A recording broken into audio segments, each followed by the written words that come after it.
Assalamualaikum anak-anak cerdas, selamat pagi.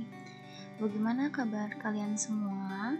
Kalian tentunya sekarang sudah siap untuk belajar kembali dari rumah. Dan tetap Ibu ingatkan, kalian harus tetap menjaga protokol kesehatan ya. Seperti mencuci tangan, memakai sabun, kemudian jaga kebersihan kalian, pakai masker dan jaga jarak jika berada dalam kerumunan. Nah, tentunya masih tetap semangat menjalani pelajaran dari rumah. Mudah-mudahan pandemi ini cepat berakhir ya nak, agar kita bisa tatap muka kembali di sekolah. Oke, hari ini Ibu akan mulai. Hari ini kita akan belajar tentang puisi. Ya, pasti kalian sudah sering dengar tentang puisi. Nah, yang kita pelajari hari ini apa sih? Nah, hari ini kita akan belajar pengertian puisi. Yang kedua, ciri-ciri puisi. Yang ketiga, teknik membaca puisi. Yang terakhir yaitu menentukan isi dan amanat puisi. Disiapkan ya alat tulis kalian.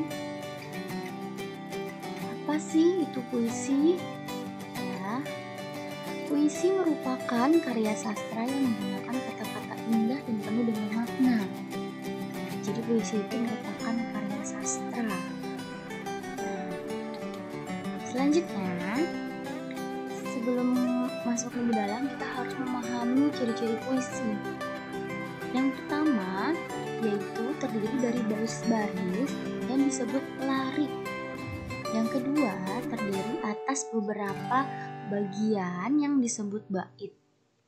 Yang ketiga, memiliki keteraturan bunyi suku kata terakhir tiap baitnya itu yang disebut rima. Yang keempat, menggunakan kata-kata indah yang bersifat perumpamaan. Oke, jadi ciri-cirinya ada 4 ya, dan ini harus kalian perhatikan. Kita bahas yuk satu-satu, mulai dari ciri-ciri puisi yang pertama. Ciri pertama tadi adalah terdiri baris-baris yang disebut larik. Ya, contoh seperti contoh ini, di sini kita sediakan sebuah puisi yang berjudul Terima Kasih Guru. Ya, di sini ada aku selalu terpesona dengan guruku yang berwibawa. Dia pandai sekali bercerita, membuat kami selalu terpana. Aku selalu mendoakan agar engkau dalam kesehatan, memberi berbagai kebaikan yang kau lakukan dengan keikhlasan. Nah, di sini sesuai ciri yang pertama, terdiri dari baris-baris yang disebut larik. Jadi setiap baris, ya, satu demi satu, kalimat demi kalimat, itu disebutnya baris. Paham ya? Jadi baris itu satu kalimat ini, satu kalimat. Oke, kita lanjut. Ciri yang kedua. Ciri yang kedua yaitu terdiri atas beberapa bagian yang disebut bait. Nah, masih contoh puisi yang tadi, ya, tadi terdiri dari beberapa bagian yang disebut bait. Bait itu yang mana sih? Kalian bisa lihat. Itu adalah kumpulan dari beberapa baris. Biasanya satu bait itu minimal terdiri dari 4 baris seperti ini. 1, 2, 3, 4 ya. Jadi puisi Terima Kasih Guru ini terdiri dari 2 bait. Begitu ya. Jadi kamu harus bisa membedakan baris dengan bait. Oke, kita lanjut. Yang ketiga yaitu memiliki keteraturan bunyi suku kata akhir tiap baitnya yang disebut rima. Keteraturan bunyi suku kata terakhir. Kalian bisa lihat di sini. Yang kita bedakan ya, huruf yang berwarna biru seperti ini, aku selalu terpesona. Ya. Kemudian berwibawa, bercerita, terpana, mendoakan kesehatan, kebaikan, keikhlasan. Di sini kalian bisa lihat akhirannya semua hurufnya sama atau bunyi suku katanya sama, ya, a gitu ya. Yang bait pertama. Bait kedua bentuk akan, ya, an. Nah, ini kita bisa lihat ini adalah keteraturan bunyi, ya. Tadi yang disebut rima. Oke, jadi puisi Terima Kasih Guru ini rimanya bentuknya adalah a. Tidak semua puisi memiliki keteraturan bunyi, ya. Ada yang berbeda-beda. Di sini adalah puisi rima yang teratur. Ada yang mempunyai rima a b, ada yang seperti itu, ya, tergantung bunyi suku akhirannya.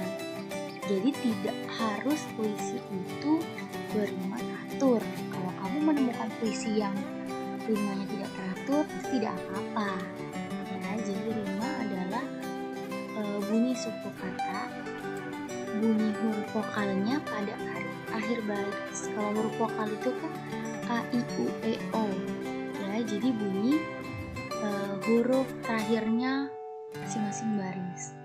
Seperti itu ya. Nanti kamu amati kalau jika kamu menemukan puisi yang lain. Kita lanjut. Ciri yang terakhir yaitu menggunakan kata-kata indah yang bersifat perumpamaan. Di sini disediakan puisi judulnya Cita-Citaku karya Angelika. Ya, suara indah alat musik, alunannya tenang mendalam, seakan selalu berbisik, aku selalu ada untukmu.